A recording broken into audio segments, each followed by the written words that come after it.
Miss Marple and the clock that the bell that rang during the snowstorm. Good evening, dear listeners. Welcome to Quiet Clues. I'm William, and it's truly a pleasure to have you here with me for a while. Before we drift into the mystery, I'd love to know where are you listening from, and what hour has the night reached for you. Leave a note below and subscribe if you'd like these quiet tales to become a gentle part of your routine. Now, let us step softly into tonight's mystery. The bell that rang during the snowstorm. Chapter 1. The first flakes. Snow fell silently over Alderwick, drifting through the night air like a delicate curtain of white lace. Each flake twirled slowly, as if performing a private dance for the world below, landing gently on rooftops, windowsills, and the cobbled streets. The village was quiet, save for the occasional soft rustle of a branch weighed down by the growing snow. The lampposts glowed faintly through the mist, their golden light melting into the whiteness of the night, offering a soft, reassuring glow to anyone who might be walking along the deserted streets. At the edge of the village, the old stone church stood solemn and still. Its tall spire disappeared into the mist, and its bell, long unused for any purpose other than the hourly chime, hung silently, unmoved, its rope dangling idly against the cold stone wall. Inside the church, the darkness was complete, save for a single candle flickering near the altar, casting long, hesitant shadows that stretched like fingers across the cold floor. Miss Whitcomb, wrapped in a thick woolen shawl, stood at her window in the small cottage opposite the church. Her eyes followed the delicate flurries as they twirled and settled, their movement hypnotic, almost deliberate. She took a slow sip of tea, feeling the warmth seep through her fingers and into her chest. Yet her mind remained alert, attentive to the subtle rhythm of the night. There was something in the air tonight, something that suggested that ordinary routines would be broken, if only for a moment. Her gaze drifted to the church bell. It hung silently, motionless, but she could not shake the feeling that it had been waiting for the perfect moment, the perfect observer. Outside, the snow grew heavier, thicker. It blanketed the streets and the rooftops, muffling the usual evening sounds of the village, the occasional dog bark, the distant clatter of a carriage wheel, the low murmur of a few late wanderers. The world seemed to hold its breath. Miss Whitcomb adjusted her shawl again, then turned to her notebook. Her pen hovered over the paper as she considered the quiet patterns of Alderwick. The village, she reflected, was full of secrets. Small, quiet, patient secrets that waited for the right person to notice. The fire in her hearth crackled softly, offering companionship in the otherwise solitary evening. Yet even the comforting warmth of the room could not erase the tension she felt in the air. It was almost imperceptible, a subtle tightening of the chest, a sense that something significant was about to happen. She was not mistaken, for at precisely 9:30, the silence shattered. A single toll of the church bell echoed across the snow-laden village. The sound was clear, deliberate, and impossible to ignore. And yet, no hand had pulled the rope. No figure was visible. The caretaker, Mr. Hensley, was away for the evening.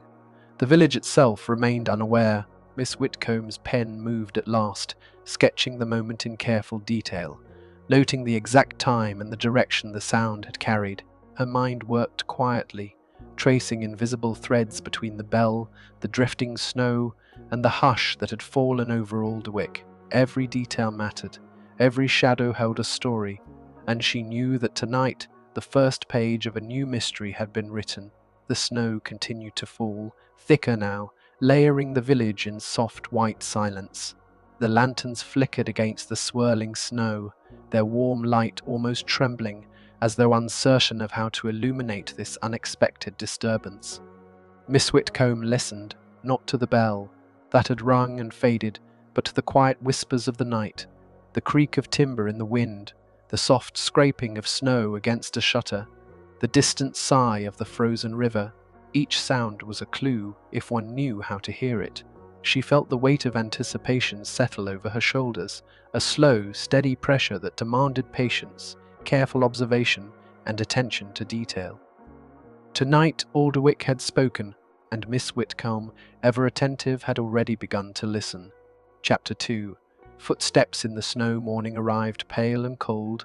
The world outside transformed into a glittering landscape of untouched snow. Miss Whitcomb wrapped her shawl tightly around her shoulders and stepped into the crisp air, boots crunching softly against the frozen path. Her eyes immediately caught the first traces of movement, footprints, delicate and precise, winding through the churchyard toward the old stone bridge. They were too small for a man, too careful for a child, yet deliberate, as if each step had been planned in advance. She followed them slowly, letting her mind trace the invisible story they told. The snow muffled everything else, leaving only the rhythm of her own careful steps and the faint impression of footprints leading toward the unknown. The village remained quiet, most residents still tucked away in warmth, oblivious to the unfolding mystery. Miss Whitcomb paused frequently, observing small details others might overlook: a shutter slightly ajar, a trace of frost on a window pane, the faint glint of sunlight on the frozen river. Her notebook grew heavier with notes and sketches, capturing the subtle patterns of the night. As she approached the bridge, she sensed that the snow itself had become part of the story, each flake falling in deliberate placement to conceal and reveal at once. Her breath formed little clouds in the air, each exhale mingling with the mist that drifted along the riverbank. She knew that whoever had walked these paths had a message, a secret meant to be discovered by the patient and attentive, and Miss Whitcomb, ever watchful, had the patience to see it. At the far edge of the bridge, the footprints disappeared abruptly, leaving only the still, glittering snow. She crouched, inspecting the surrounding area for any subtle signs: a pressed-down branch, a glint of paper caught on a bush, the faint scent of smoke from a distant chimney. Her gaze rose to the church, now distant but central to the unfolding mystery, and she made a mental note of its silent, watchful presence. A sense of anticipation settled over her once more, slow and steady, like the lingering echo of a bell. The village had kept its secrets well, but tonight Miss Whitcomb was determined to uncover them, one quiet step at a time. Chapter 3. The frozen river beyond the bridge. The frozen river stretched like a pale ribbon, reflecting the weak sunlight that struggled through heavy clouds. Miss Whitcomb paused at the riverbank, noticing the patterns in the ice, the subtle fissures that hinted at hidden currents below. She knelt, brushing snow from the edge to reveal small objects half hidden in the ice: twigs, pebbles, and something that glinted like metal. It was a key, small and unremarkable, yet it felt deliberate, left intentionally for discovery. Her fingers closed around it carefully, mindful of preserving every trace of evidence. She turned the key over, noting its shape, the faint engravings, and the way it caught the light. Everything in Aldwick tonight seemed to speak in quiet signals, designed for those with patience to notice. The footprints she had followed stopped here, but the story continued in the frozen river, in the snow, in the bell that had tolled without reason. Miss Whitcomb made a note in her journal, sketching the riverbank, the key, and the placement of each footprint in careful detail. She breathed deeply, letting the crisp winter air fill her lungs, steadying her mind for the discoveries ahead. The snowstorm from the night before had left a hushed serenity over the village, yet beneath that calm, Alderwick's secrets waited for careful attention to reveal themselves. Miss Whitcomb's eyes scanned the horizon, the church tower, the distant cottages, the winding road. Each line, each shape became a potential clue. Slowly, deliberately, she began to piece together the invisible threads that connected the bell, the footprints, and now the mysterious key. The village might seem silent, even asleep, but to those willing to watch it was speaking, one delicate whisper at a time. And Miss Whitcomb, as always, was listening carefully, knowing that the first part of a mystery always held the subtlest hints of the whole. Chapter 4. The lantern by the mill. Miss Whitcomb followed the path along the frozen river toward the old mill at the village edge. The mill had long been abandoned, its wooden structure groaning under the weight of snow, its windows dark and hollow. A faint light caught her attention, a lantern, swinging gently from a hook near the doorway, though no one was visible nearby. She approached cautiously, boots crunching softly, her eyes tracing every shadow, every shifting beam of light. The lantern seemed deliberate, a signal left for her, guiding her toward the next part of the story hidden in the snow. Inside the mill, the floorboards creaked under her careful steps, echoing softly against the frozen walls. Cobwebs hung from the rafters, swaying slightly in the draught, and the faint smell of old timber filled her nose. She spotted small traces of movement, a displaced sack, a scuff mark on the floor, the faint impression of a hand that had rested on a windowsill. Her eyes were drawn to the far corner, where a shadowed shape hinted at something small, perhaps a note or object left intentionally. With measured patience, she moved closer, every breath deliberate, absorbing the atmosphere of suspense and quiet urgency. The snow outside continued its silent descent, the storm unbroken, the village unaware that a story of intrigue was unfolding right on its edge. Miss Whitcomb paused, letting the weight of the mill, the snow, the bell, and the mysterious signals settle into her mind.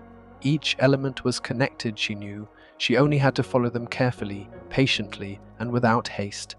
The mystery, gentle yet persistent, was revealing itself line by line, clue by clue, and Miss Whitcomb, as ever, was ready to listen, observe, and understand. Chapter 5. The Hidden Envelope.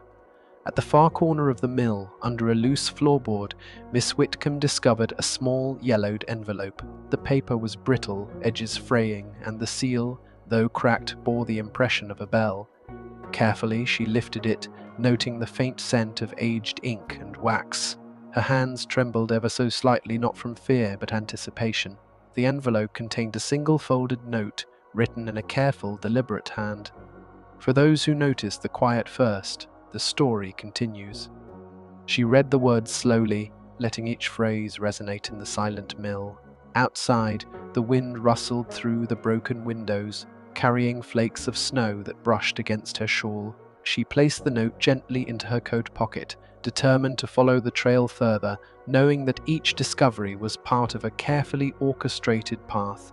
The bell, the footprints, the key, and now the note, all connected, all deliberate. Miss Whitcomb stood for a long moment, absorbing the atmosphere, the chill, and the suspense that had wrapped itself around Alderwick like a winter blanket. Patience, observation, and quiet determination. These were the tools she would need to uncover the full story. And so, she continued, step by careful step, deeper into the unfolding mystery of the snow-laden village. Chapter 6. Footprints that should not have been there. By morning, the snow lay thick and undisturbed across the village paths, smoothing every surface into quiet perfection. Miss Whitcomb noticed it at once. Near the churchyard gate, a trail of footprints cut sharply through the white, deliberate, evenly spaced, and leading nowhere sensible.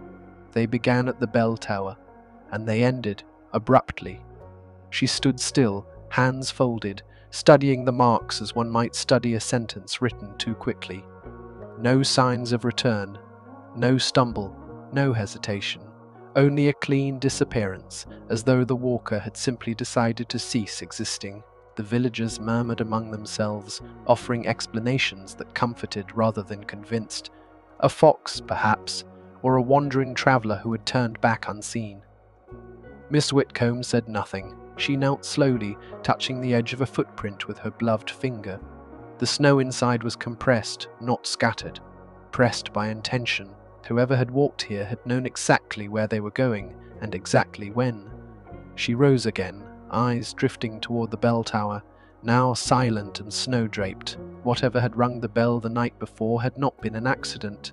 It had arrived, it had walked, and it had vanished on purpose. Chapter 7. Footsteps in the snow. The snow had fallen more heavily overnight, muffling the village in a deeper, more deliberate silence. When Miss Whitcomb stepped outside that morning, the world seemed paused, not frozen, but listening. Each footstep she took left a clear impression behind her, sharp-edged and undeniable. There were no other tracks along the lane. That in itself was unusual. Snow in Alderwick rarely went unmarked for long. The baker rose early. So did the postman, and yet the path toward the church lay untouched, except for a single line of prints leading away from it. Miss Whitcomb stopped. She did not bend down. She did not rush forward. She simply observed, The footprints were careful, evenly spaced, neither hurried nor hesitant. Someone had walked there with purpose. She followed them at a respectful distance, her gloved hands clasped loosely before her, her breath steady in the cold air. The trail led past the hedgerow toward the bell tower, then stopped, abruptly ending where the snow remained pristine. As though the walker had vanished, or had never intended to be followed, Miss Whitcomb looked up at the tower. The bell hung silent above, dark against the pale morning sky. 3:30, she thought. Time, once again, marking its presence not by sound, but by absence. Behind her, the village stirred faintly, unaware that another quiet sign had revealed itself to those patient enough to notice. Miss Whitcomb turned back slowly, already certain that the mystery was not advancing forward, but circling inward, drawing closer to its heart. Chapter 8. The bell rope's secret morning arrived quietly, as though the village itself were reluctant to disturb what the night had revealed. Snow lay undisturbed except for the faint traces left by those who had walked with purpose. Miss Whitcomb stood once more inside the small stone church, her gloved hand resting lightly against the cold wall beneath the bell tower. The bell rope hung still, too still. She observed it carefully, noting the way the fibers twisted, the subtle wear near the midpoint. Bells, she knew, carried more than sound. They carried habit, and habits left marks. The vicar spoke softly behind her, explaining that the rope had not been touched in years. Miss Whitcomb listened politely, though her attention was fixed elsewhere. A faint discoloration near the base of the rope suggested recent handling, not enough to alarm the careless eye, enough to speak volumes to a patient one. She asked gently about maintenance records, about the last time the tower had been inspected. The answers came slowly, wrapped in uncertainty. Memory, she knew, was often unreliable, especially when comfort depended upon forgetting. At precisely 3:30, sunlight filtered through the narrow tower window, illuminating the rope. Miss Whitcomb stepped back and allowed the moment to settle. Time, once again, had chosen its stage carefully. The bell had not rung itself. Someone had wanted it to ring, and more importantly, someone had wanted to be heard. She turned away, her mind already arranging the facts into quiet order. Outside, the village continued its routines, unaware that a single rope had just spoken louder than any bell ever could. The mystery was no longer sleeping beneath the snow. It was awake. Chapter 9. The window that faced nowhere. By mid-afternoon, the snow began to soften, losing its sharp brilliance and settling into a quieter, heavier presence. Miss Whitcomb walked slowly along the narrow lane behind the church, her boots pressing gently into the slush. She stopped before a small, shuttered cottage one most villagers believed had been empty for years. The window faced nowhere in particular. It looked out upon a stone wall barely 6 feet away, offering neither view nor light, and yet the glass was clean. Recently so. Miss Whitcomb leaned closer, observing the latch. It bore the faintest scratch, almost invisible unless one knew to look. The shutter, when nudged, moved with ease, as though it had been opened and closed many times despite the cottage's supposed abandonment. Inside, dust lay thick across the floor, except beneath the window. There, a small semicircle had been disturbed. Someone had stood listening. She imagined the night at the snowstorm, the bell ringing, the sound carrying through the village, and someone standing here, hidden from sight, counting on that sound to draw attention elsewhere. It was a clever position. Quiet. Overlooked. Exactly the sort of place a patient mind would choose. Miss Whitcomb straightened slowly, her breath visible in the cold air. This window had not been meant for looking out. It had been meant for listening, and whoever had stood here had known precisely when the bell would ring. She stepped back into the lane, allowing the realization to settle. The village appeared unchanged, chimneys smoking, doors opening and closing, but the stillness now carried intention. The snow had preserved more than footprints. It had preserved truth. Chapter 10. The name left unspoken. The evening settled gently over the village, as if it too wished to listen rather than interrupt. Lamps were lit one by one, their amber glow reflected in the thinning snow. Miss Whitcomb accepted a cup of tea in the vicarage parlour, her hands resting calmly around the porcelain while conversation drifted with deliberate care. Names were mentioned. One name was not. She noticed it at once, not through absence alone, but through the way others paused, how voices softened and eyes shifted whenever the past was discussed. Silence, she had learned long ago, often pointed more clearly than speech. There had once been a bell ringer, a man whose duty it was to tend the tower and keep the rhythm of village life. He had left suddenly, years before, following what had been described as an unfortunate misunderstanding. No records remained, no letters, only a memory that villagers preferred not to disturb. Miss Whitcomb stirred her tea slowly. A misunderstanding, she knew, was rarely simple. She asked no direct questions. Instead, she spoke of weather, of habits, of how people adjusted when routines were broken. Gradually, a story emerged in fragments. Small grievances, quiet resentments, a belief that someone had been wrongly blamed and quietly dismissed for the sake of peace. Peace, however, had a way of demanding repayment.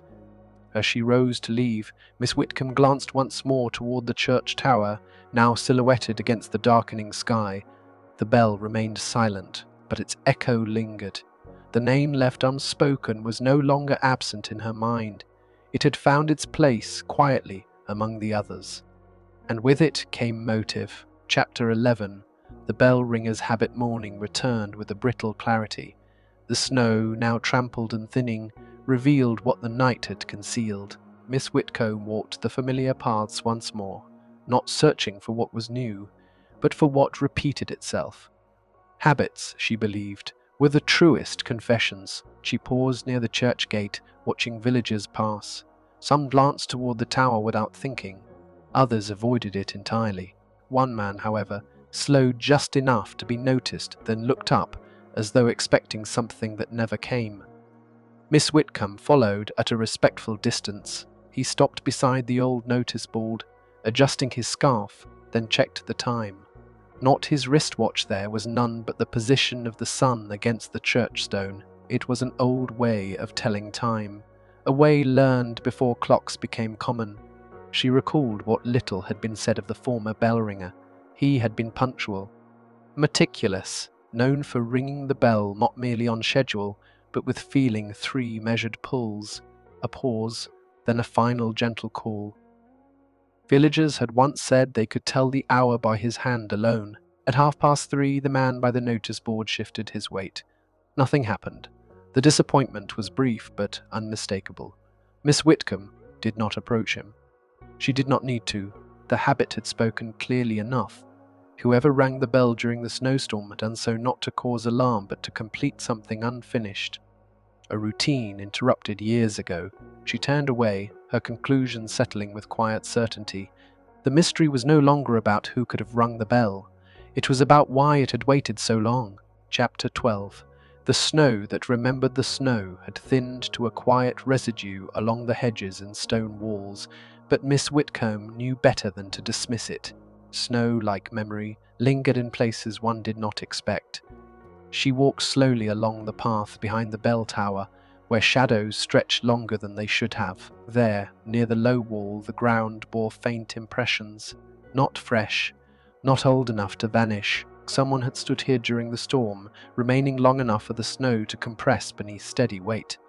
The marks were narrow, deliberate feet placed with familiarity, not haste. This was not the stance of a passerby startled by sound.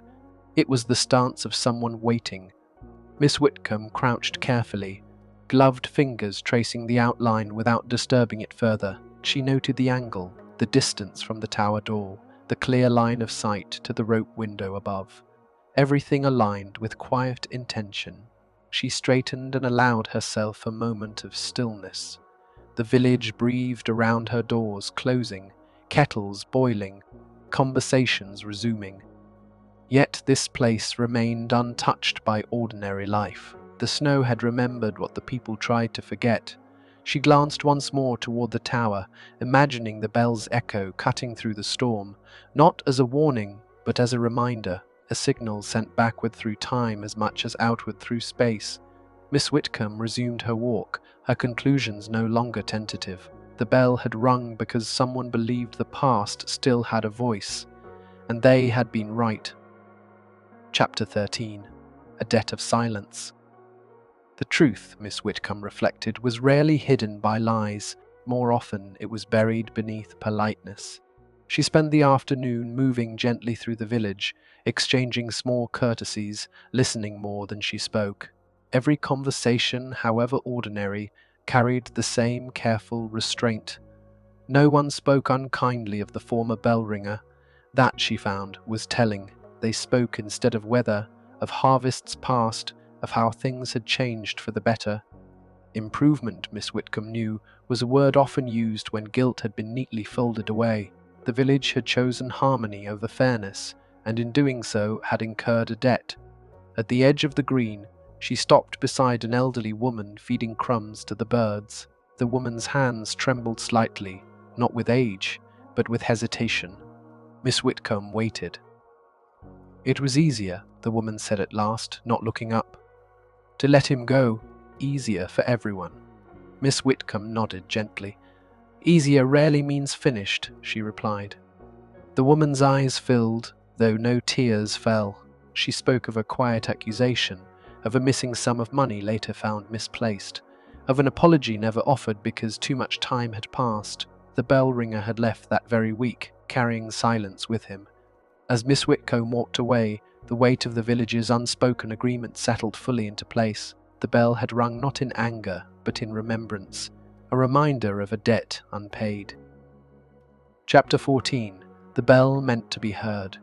As dusk approached, the village took on a gentler outline. Smoke rose from chimneys in unhurried spirals, and the remaining snow reflected the fading light with a soft, forgiving glow. Miss Whitcomb stood once more at the foot of the bell tower, listening not for sound, but for intention. The bell, she realized, had never been a threat. It had been an invitation.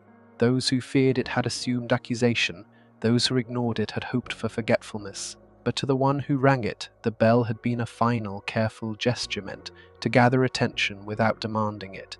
Miss Whitcomb traced the pattern now clearly visible. The timing of the snowstorm, the hour chosen, the familiar rhythm of the pull.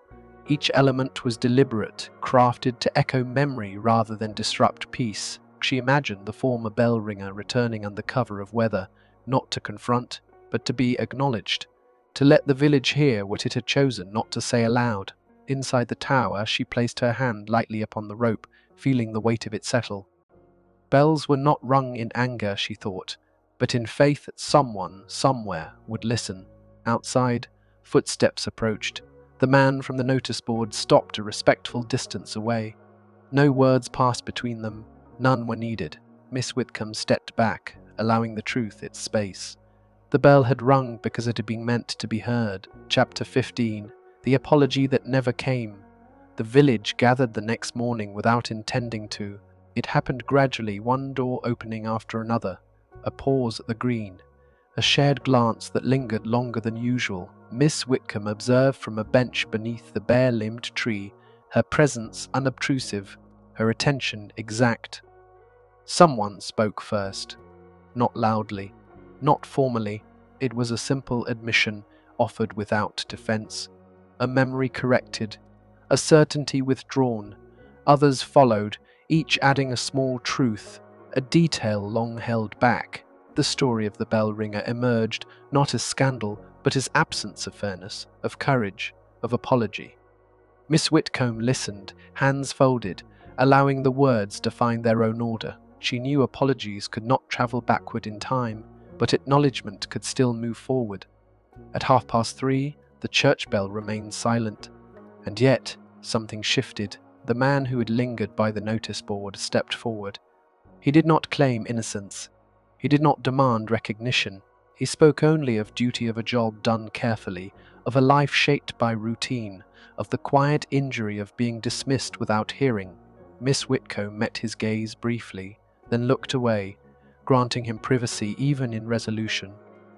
Some reckonings, she believed, were best concluded without audience. As the gathering dispersed, the village felt lighter, not absolved, but honest. The apology that never came had finally found its voice. Part 16. Time restored. The day moved on with a renewed sense of order.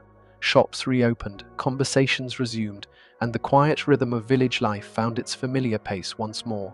Miss Whitcomb walked slowly through the streets, noticing how small routines, greetings, gestures, shared glances had softened. Nothing dramatic had changed, and yet everything had. At the church, the vicar unlocked the tower door for the first time in years.